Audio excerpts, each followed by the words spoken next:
ચાંદખેડા વિસ્તારમાં ફરજ બજાવતા મયુરસિંહ કરીને કોન્સ્ટેબલમાં જોબ કરે છે. એમના ગાડીના ફૂલ બ્લેક ફિલ્મ પટ્ટી છે.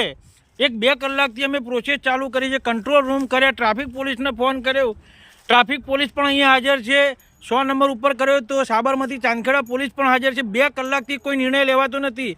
આની જગ્યાએ જો કદાચ કોઈક આપણો આમ નાગરિક હોય તો તાત્કાલિક એની ગાડી રિટેન કરવામાં આવે, એની ઉપર એક્શન લેવામાં આવે. તો પોલીસ કર્મચારી છે જે બ્લેક ફિલ્મ પટ્ટીવાળી ગાડી લઈને ફરે છે તો એની ઉપર કેમ કોઈ એક્શન લેવાતું નથી?